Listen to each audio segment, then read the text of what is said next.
Ouattara. Et je dois dire aussi... Je dois dire aussi que je suis quelqu'un de pragmatique et que vous allez voir, mon topo, c'est assez pragmatique, mais j'espère que ça vous éclairera pour ce type de réunion. Voilà, alors en introduction, alors vous avez vu, moi je vais vous parler du monitorage des patients en choc cardiogénique réfractaire qui sont sous assistance circulatoire temporaire. Et en introduction, je voulais d'emblée aller vous présenter les machines que l'on utilise le plus souvent dans les services de réanimation pour assister les malades, en vous présentant l'ECMO, ou l'extracorporel life support, qui est une... alors vous savez tous, mais certains ont besoin aussi qu'on leur répète les choses, ça fait du bien.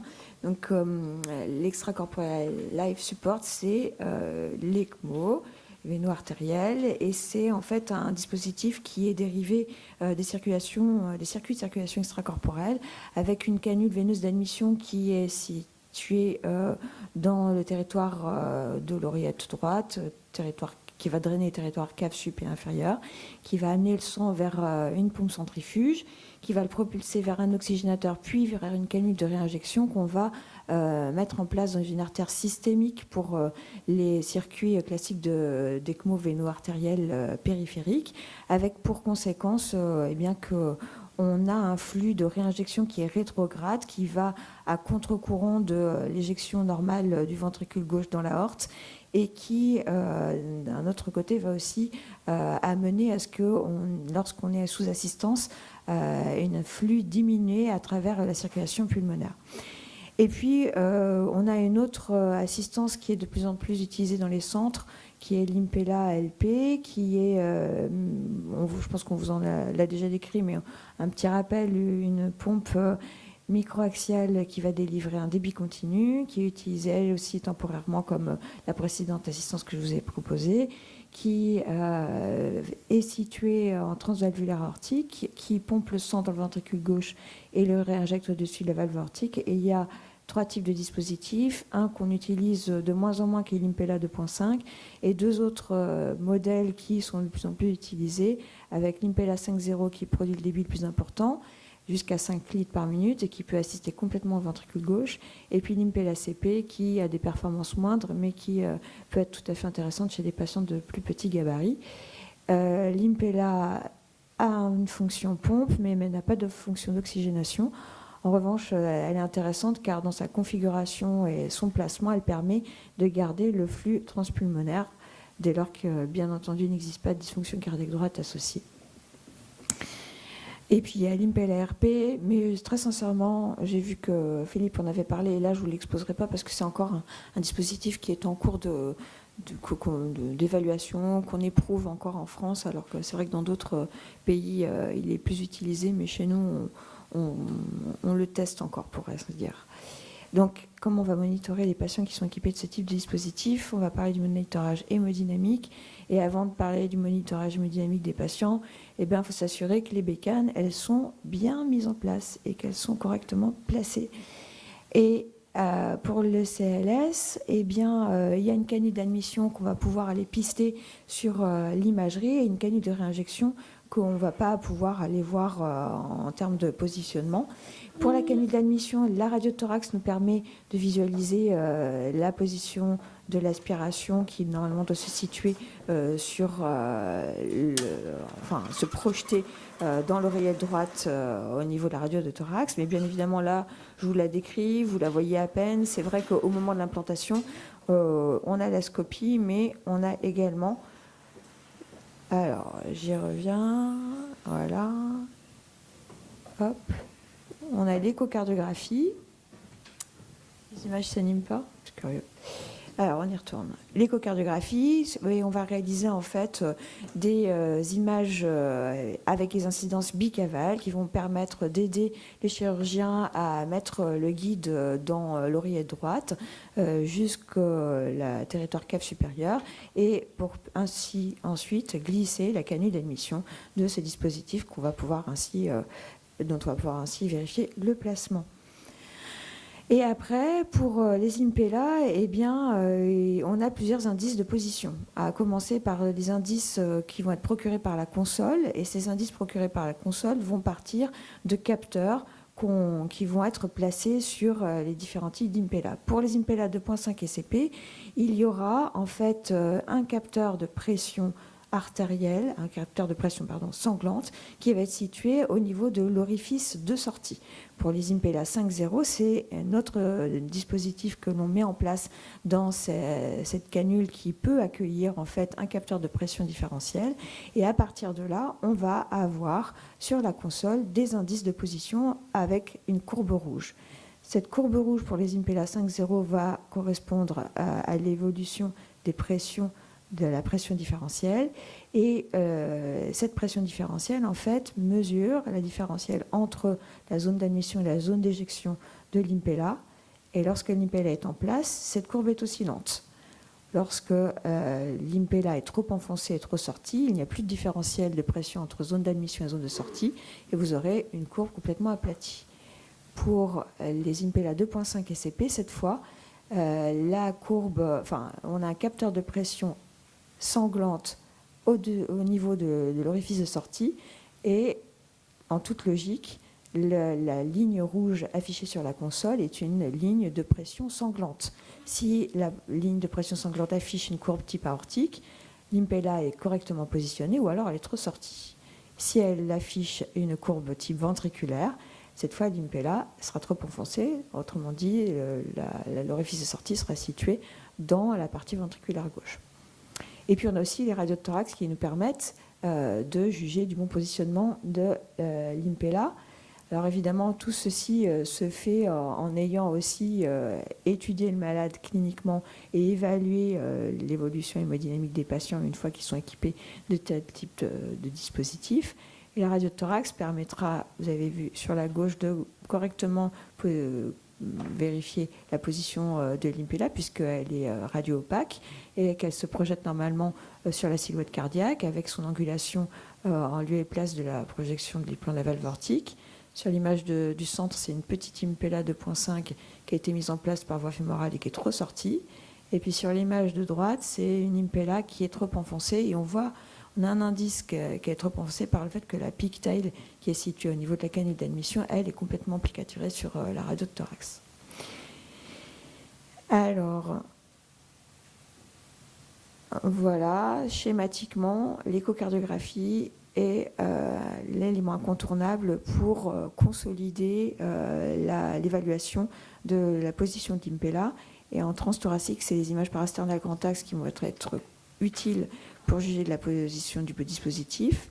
L'angulation doit se situer au niveau du plan de la valve aortique, ce qui correspond à une profondeur d'insertion de la pompe de 4 cm environ.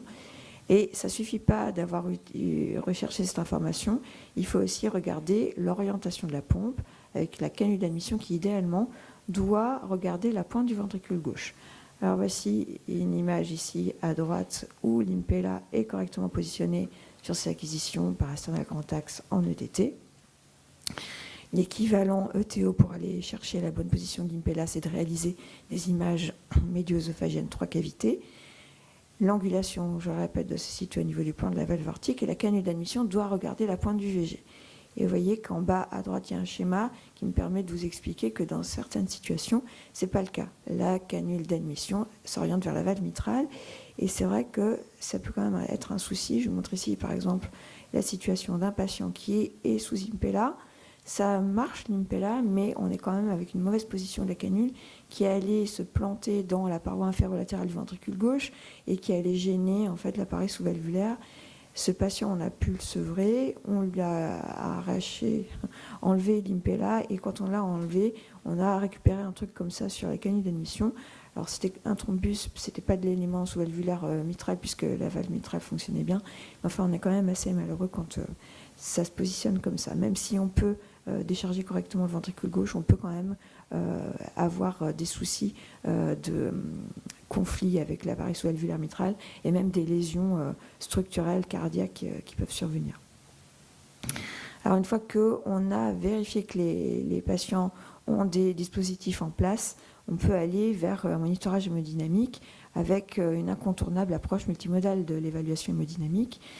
On aime bien aller mesurer des débits chez les patients, et c'est vrai qu'il faut quand même mettre un peu aux oubliettes les mesures de débit cardiaque par thermodilution, car l'injectat qui va être amené vers les cavités cardiaques droites sera forcément dispersé, dilué par le fait de l'aspiration sur les canules des assistances. Mais bon, on a d'autres paramètres qu'on va pouvoir utiliser avec le monitorage biologique, les monitorages des pressions et les monitorages des échocardiographies qui vont nous aider à manager le malade au mieux pour arriver dans des situations où on aura réussi à trouver une bonne adéquation entre les besoins et les apports d'oxygène aux malades. Donc je vous passe l'ensemble des paramètres qu'on va aller monitorer, mais vous les connaissez tous. Une autre notion à savoir qui va nous permettre d'évaluer le bon ajustement, la bonne adéquation entre les performances appliquées sur l'assistance et les compétences résiduelles du ventricule gauche, c'est d'aller regarder l'aspect, la forme des pressions artérielles, que ce soit sur la circulation systémique ou non systémique, dès lors que le ventricule est défaillant, comme les assistances délivrent un débit continu et que le ventricule se laisse complètement faire par l'assistance, eh bien on va avoir un aplatissement des courbes de pression artérielle. On aura une situation équivalente lorsqu'on diminuera la précharge du ventricule considéré ou qu'on en augmentera la post-charge. A l'inverse, lorsque le ventricule récupère, qu'on augmente la précharge ventriculaire chez un ventricule qui garde quand même une performance ou qu'on en diminue la post-charge, on va avoir une pression artérielle qui va devenir de plus en plus oscillante. Donc ça, c'est un indice à connaître qui permet aussi, lorsqu'on va jeter juste un coup d'œil dans la chambre du malade et qu'on va regarder le scope, ce sont des indices qui vont nous permettre de savoir, d'avoir une idée, de préjuger de la performance sous-jacente des ventricules. Lorsqu'on a une dysfonction ventriculaire gauche isolée, eh bien, on aura sous assistance des pressions artérielles dont la pulsatilité au niveau systémique va diminuer, avec une augmentation concomitante des pressions atriales gauche, et à l'échocardiographie, on aura des éléments qui vont conforter notre sentiment au scope, avec une dysfonction ventriculaire gauche, une dilatation des ventricules, une diminution de la contractilité ventriculaire gauche. On peut appliquer ce raisonnement à droite. Et une fois de plus, ce sera la combinaison des éléments du scope et de l'échocardiographie qui viendra nous conforter sur le dépistage des dysfonctions ventriculaires droites. Il y a un signe qu'on aime bien ici à Bordeaux pour aller pister les compétences du ventricule droit, c'est la différentielle entre les PAPD et la POD, en ce sens que lorsqu'on voit chez un patient sous assistance ou pas d'ailleurs que la POD rejoint progressivement la PAPD, c'est que eh bien, le ventricule droit n'est plus est moins en moins capable de prendre en charge la précharge qu'on lui administre et devient incompétent. Et puis lorsqu'on a une dysfonction biventriculaire, là, tous les paramètres sont au rouge et à la fois l'échocardiographie et les paramètres de pression viendront nous alerter sur la dysfonction des deux ventricules. Alors après, dans nos objectifs thérapeutiques, on va aller tenter de paramétrer correctement nos catécholamines et nos performances sur les assistances. Dans un objectif de pression artérielle systémique, on va évaluer aux alentours de 70 mm de mercure. Mais ça ne suffit pas de réfléchir comme ça. Il faut aussi se dire que, notamment sur le CLS, puisqu'on a un court-circuit de la circulation sanguine vers l'assistance, il faut quand même qu'on tente d'assurer une circulation résiduelle à travers les cavités cardiaques pour en éviter l'évolution vers la thrombose. Donc éviter la situation que vous avez en bas à gauche où finalement tout le sang a été court-circuité dans la machine, les organes sont perfusés, mais le cœur, lui, et la circulation pulmonaire thrombose par faute de circulation résiduelle antérograde, transpulmonaire et transcardiaque. Alors on va se dire que si on a des PAPD supérieurs à 10 mm de mercure, eh bien là, on peut préjuger qu'il va y avoir du sang qui va arriver dans la circulation pulmonaire, mais ça ne suffit pas de raisonner comme ça, parce que effectivement, si on apporte du du sang dans la circulation pulmonaire et en aval dans les cavités cardiaques gauches, il ne faut pas non plus surcharger un cœur gauche qui est défaillant et qui potentiellement ne va plus être capable d'éjecter face à une réinjection de l'ECLS qui va être rétrograde. Donc on veut tenter d'avoir une situation un peu plus équilibrée où le ventricule gauche reste éjectant, et pour cela on se dit que, eh bien, on a des objectifs de PAPD inférieurs à 20 mm de mercure et des PEG qu'on tente à garder inférieurs à 20 mm de mercure également. Alors, on en arrive donc à la situation qu'il faut absolument décrire chez ces patients qui sont sous ECLS et qui ont donc une réinjection rétrograde face à un ventricule gauche qui peut ne pas être capable d'éjecter face à cette réinjection. Et dans ces situations, vous savez, pour certains d'entre vous par cœur, que, eh bien, lorsque on a un ventricule gauche qui est très peu performant et qui se retrouve face à une réinjection de l'ECMO véno-artérielle très performante, eh bien, ce ventricule gauche peut ne plus arriver à éjecter. Et la situation évolue vers une stagnation du sang dans les cavités cardiaques gauches et en amont, dans la circulation pulmonaire, qui peut complètement s'infarcir. Et il faut il faut éviter d'en arriver à cette situation où il existe une absence de circulation transpulmonaire et à travers la cavité cardiaque gauche. Et voilà les situations qu'on souhaite éviter chez les patients où là on est un peu au-delà des thérapeutiques qui permettent de restituer un cas équilibré où le ventricule soit redevient injectant, soit est soulagé par une décharge gauche. Et qu'est-ce qu'on a comme décharge gauche potentielle? Alors, outre le fait que, effectivement, ces patients, on essaie de les garder éjectants par le biais de drogues qui vont favoriser la contractilité du ventricule gauche, eh bien, on a des décharges mécaniques qu'on peut proposer.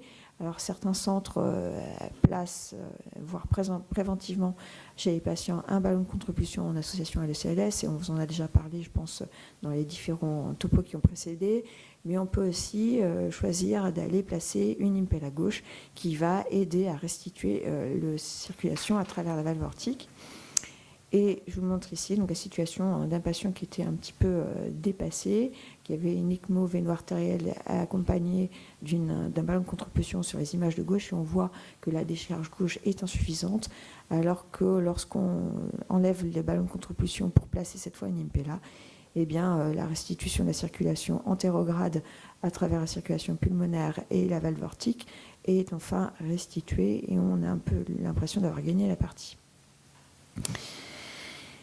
Il y a des situations où, outre les pressions artérielles, systémiques, les pressions atriales et l'échocardiographie, il y a une nécessité absolue de faire de l'échocardiographie, notamment pour ajuster les performances de l'assistance circulatoire. Je vous montre ici l'exemple d'une dame qui est arrivée chez nous en dysfonction cardiaque droite réfractaire, pour lequel l'échocardiographie a une place absolument nécessaire pour ajuster à la fois le soutien catécholaminergique, mais également les performances de l'ECLS qu'on avait mis en place chez elle. Et on voit qu'au fil de l'ajustement des différentes thérapeutiques, on permet d'équilibrer les choses échographiquement, avec un ventricule droit qui, d'une taille énorme, finit par avoir une taille réduite. En termes de qualité de décharge droite, on est bon. Et on permet aussi, dans ce contexte, au ventricule gauche de se déployer dans une cavité péricardique étroite un petit peu mieux. Et les choses s'équilibrent au terme de l'ajustement des assistances guidées par l'échocardiographie. Et puis, on a aussi des situations où l'échocardiographie va avoir une place absolument incontournable pour éventuellement penser à changer de stratégie. Et je vous présente ici un cas d'une patiente qui était assistée par une impella CP gauche, qui avait des performances à P7 et à 1,6 litre de débit seulement obtenues avec ces performances, des armes de succion et une instabilité hémodynamique avec tachycardie et hypotension. Et donc là, sans faire de l'écho au départ, on se dit on va la remplir, on va baisser les performances, ça se trouve on suce trop, et puis elle est vide. Ouais, c'est vrai qu'elle peut être vide dans l'absolu, mais elle peut être vide pour d'autres raisons.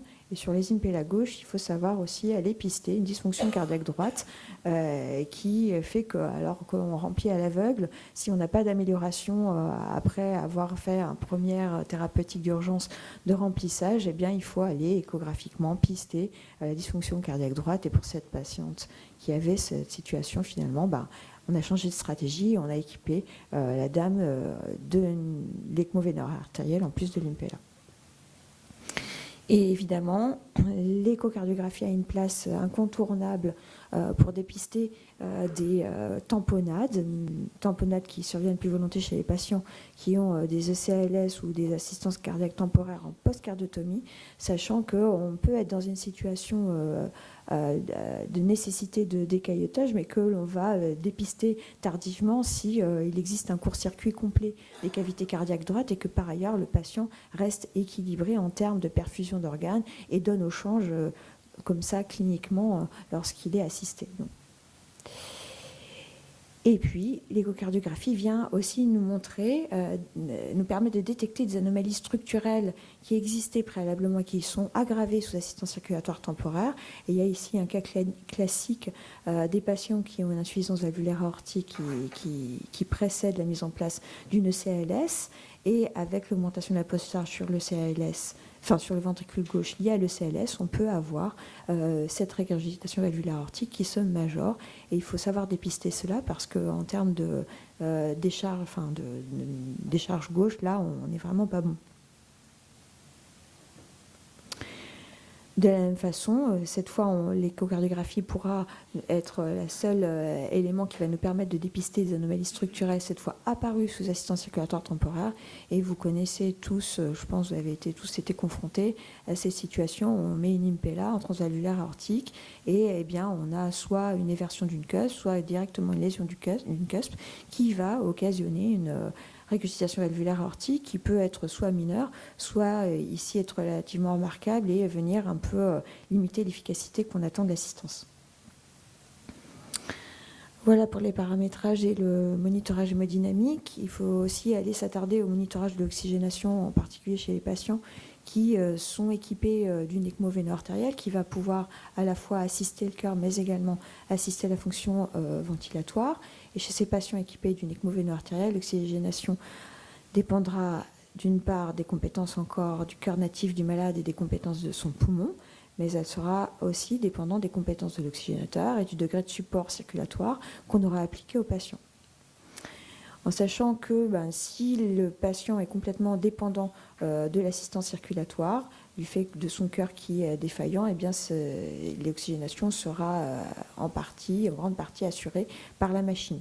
Chez un patient qui a un cœur natif qui récupère, l'oxygénation de son organisme complet sera partagée entre les performances du poumon natif du malade et de l'oxygénateur de la machine, et on pourra tout à fait être dans des situations équilibrées. En revanche, s'il existe un poumon natif qui est défaillant, lorsque le cœur récupère, eh bien, on peut être dans cette situation un petit peu gênante où on a un syndrome Harlequin qui se déclare du fait de cette récupération du cœur natif avec un poumon défaillant, une perfusion de la partie supérieure des organes qui va être assurée par le ventricule gauche éjectant, et si l'oxygénation n'est pas assurée par le poumon, eh bien, on n'est pas à l'équilibre.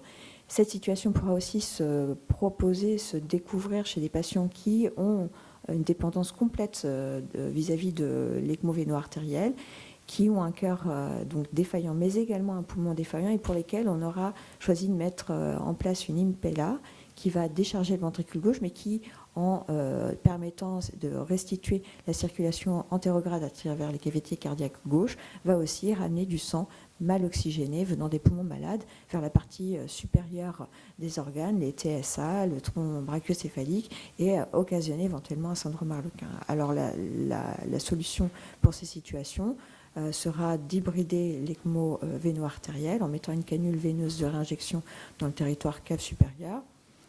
Et puis chez les patients qui, eux, ont récupéré, la solution sera de les switcher directement d'une ECMO véno-artérielle pour une ECMO véno-veineuse. Et dans ce contexte, il faut savoir aller placer les alertes d'oxygénation des organes des malades de façon judicieuse, en essayant de se mettre plus en aval, plus à distance de la réinjection de l'ECMO véno-artériel. Et plus en aval, eh bien, c'est le membre supérieur droit, où on placera volontiers le saturomètre et le cathéter artériel pour faire des prélèvements, des gazométries sanguines itératives. Bien évidemment, dans les services riches, on pourra aussi mettre des NIRS un peu partout et plus volontiers au niveau cérébral. Et puis si on est encore très riche, encore plus riche que ça, on mettra la NIRS au niveau du membre cannulé par l'ECMO pour vérifier la reperfusion à ce niveau-là.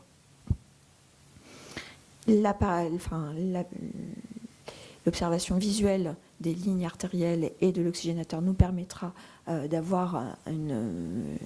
réfléchir sur l'oxygénation des patients et des performances de la machine. Et on pourra faire une surveillance par différents points de gazométrie pour évaluer les performances de la membrane, mais également la consommation du patient. La PaO2 nous renseignera sur les performances de l'oxygénateur, mais permettra aussi d'évaluer les différents niveaux d'oxygénation le long du vaisseau aorte. La PaCO2 nous permettra de juger et de modifier le niveau de balayage sur l'oxygénateur et la ventilation mécanique. La PaO2 post-membrane RAL juge les performances de l'oxygénateur. Et bien évidemment, la SVO2, la SCVO2 seront des paramètres absolument à pister pour juger du bon ratio entre la délivrance en O2 et la consommation en O2 du patient. Ce paramètre SVO2, SCVO2 sera mis à défaut si on a une canule de réinjection veineuse avec du sang oxygéné, puisque là, on n'aura pas la SVO2 réelle mesurée à ce niveau-là.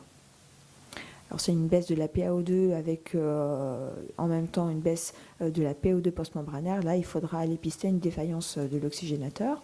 Mais si la PaO2 sur l'oxygénateur est performante, là, il faudra aller envisager les situations cliniques où on a un patient qui est en train de récupérer de son cœur natif, mais qui a un poumon défaillant, ou bien d'aller pister un patient qui est encore dépendant de l'assistance circulatoire, qui a une décharge gauche et dont le poumon est défaillant.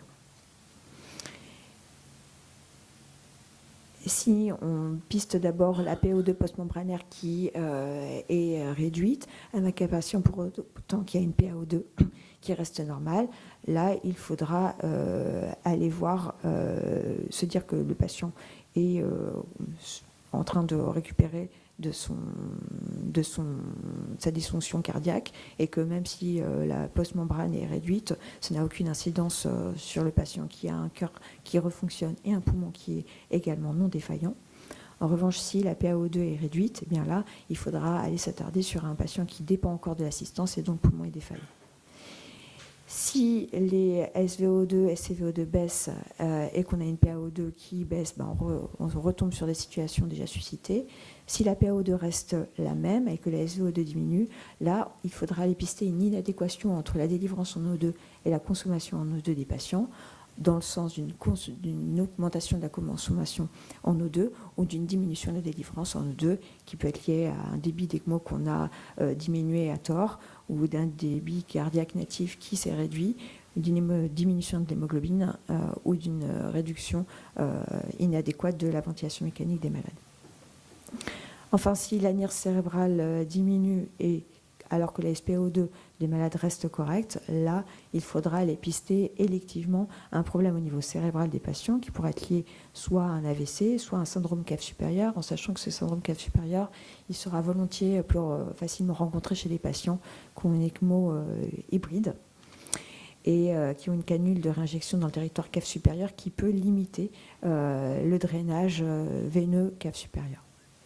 En conclusion, le monitorage des patients sous assistance circulatoire temporaire ne peut se concevoir que dans une approche multimodale.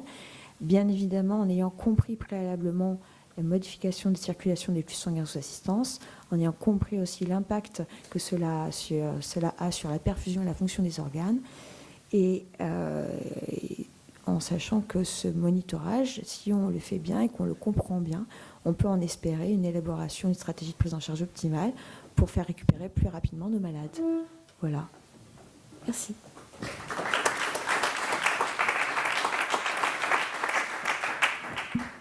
Merci beaucoup Astrid. Est-ce que vous avez des questions, des commentaires sur cette approche?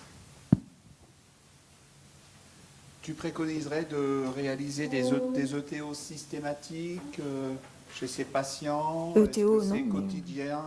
Est-ce que... ETT, oui. ETO, non. Je montre plus souvent des ETO parce que c'est sur le plan pédagogique, c'est plus facile de faire porter des messages. Mais l'ETT, il me semble que oui, parce qu'on ne peut pas, sur la seule appréciation des pressions ou des débits que l'on mesure quand même par les fibres optiques des Swan, estimer les récupérations, avec certitude les récupérations ventriculaires. Et il y a des choses que l'échographie montre que les autres paramètres, pression ou clinique, ne montrent pas. Je l'ai expliqué tout à l'heure, j'ai exprimé, ce sont toutes les anomalies structurelles qui peuvent survenir et qu'on ne peut dépister qu'avec l'imagerie. Et c'est par ce biais-là qu'il faut absolument faire des échographies chez ces patients, je pense. C'est incontournable. Il faut des experts aussi. Non, je voulais te faire dire, c'est vrai qu'on a tendance peut-être à vouloir faire de l'ETO, c'est joli, on fait des belles images, mais quelquefois on peut être traumatique et quelquefois simplement l'ETT suffit à répondre, voilà, la canule est bien posée, ben, il est en train de récupérer, mais il n'est pas encore mûr, entre guillemets. Donc faire attention quand même à l'ETO, on sait entre nous que quelquefois c'est simplement les méchages dans l'arrière-bouche, dans l'arrière-gauche qui reste le problème du patient qui saigne la rage, etc. Ouais, il y a aussi les ETO qu'on met la nuit, et puis on se dit je vais refaire un petit coup d'image dans 2 heures, et puis attends, je vais refaire dans 1 heure, puis dans 1 heure finalement le patient il a l'ETO dans la bouche toute la nuit, et le lendemain il saigne de la bouche, et puis il y a une escarre qui tombe plus tard, et c'est l'enfer. Il y avait une question de Lyon, c'est ça? Oui, c'était toujours pour les indications d'Impella. Est-ce qu'il y aurait 1, 2 ou 3 indications vraiment où on pourrait se dire que l'Impella, elle serait vraiment supérieure à d'autres types d'assistance? Vous disiez par exemple le cas de l'ECMO avec contre-pulsion qui déchargeait pas suffisamment le ventricule gauche, et après la pose de l'Impella, il y avait une décharge suffisante. Est-ce qu'il y a comme ça 2-3 indications où on pourrait se battre, nous, pour essayer d'avoir une Impella dans ces cas-là? Le problème, c'est qu'il y a des publications qui viennent de dire que alors là, ça fait mal au cœur. Je suis obligée de dire que ballon contre-pulsion et Impella, c'est kiff-kiff pour la décharge gauche. Mais je pense que c'est aussi une question de timing, c'est-à-dire que c'est une question de timing et c'est une question de trajectoire du patient. C'est-à-dire qu'il y a des patients, alors comme là-dessus, l'idée, c'est d'assister correctement les ventricules et de se projeter pour le malade dans l'après-situation aiguë. Il y a des situations où les patients vont, après la post-choc immédiat, avoir besoin d'une assistance sur un certain nombre de jours. Et s'ils ont une dysfonction ventriculaire gauche isolée, eh bien l'Impella sera tout à fait proposable. Donc on pourra chez ces patients qui sont au crush, un crush and burn départ, avoir une ECMO véno-artérielle. Et chez ces patients dont on va dépister secondairement qu'ils ont une dysfonction cardiaque gauche isolée, eh bien, alors qu'on a mis une Impella en décharge, eh bien, on va la switcher pour l'Impella seule et ensuite partir sur un parcours de réhabilitation. On en parlera cet après-midi. Mais nous, quand on propose une Impella, c'est pas pour dire on décharge et puis voilà, on met qu'une 2,5, ça suffit pour décharger, puis c'est tout. Quand on met une Impella, on en met une vraie qui coûte pas plus cher que l'Impella qui fait que de la décharge. Et quand on la met, c'est dans le but après de passer à une étape un peu plus chronique, entre guillemets, où on va réhabiliter le malade. Donc il y a toute cette dynamique-là qu'il faut rentrer dans la réflexion au moment où on va choisir l'assistance. Mais il y a un timing, c'est-à-dire qu'il y a des fois, lorsque le patient il est en insuffisance circulatoire aiguë, et qu'on sait pas, on n'a pas une idée des fonctions biventriculaires, on met une ECMO, puis après on réfléchit pour plus ou moins mettre une décharge ou s'en sortir sans l'ECMO. On réfléchit aussi à se dire, est-ce que ce patient a un avenir? Est-ce qu'il a un cerveau? C'est-à-dire, s'il n'y a pas de cerveau, on ne va pas mettre 20 000 euros de plus. Autre situation, les patients, on peut aussi se dire qu'on fait... Donc là, je parlais des situations aiguë, le patient fait un état de choc qu'on n'avait pas prévu chez lui, mais il y a des situations où on va pouvoir prévoir les dysfonctions cardiaques. Et notamment, on a des patients qui viennent chez nous qui vont être programmés pour une chirurgie cardiaque dont on sait qu'il va y avoir une insuffisance circulatoire réfractaire post-cardiotomie. Et pour ces patients, on va déjà pré-programmer de mettre en place une Impella qui va assister le ventricule gauche après la circulation extracorporelle. Et là, voilà, donc il y a les stratégies, elles sont en fonction de la situation et du projet. Astrid, comment vous gérez le sevrage de l'Impella sur le plan échographique?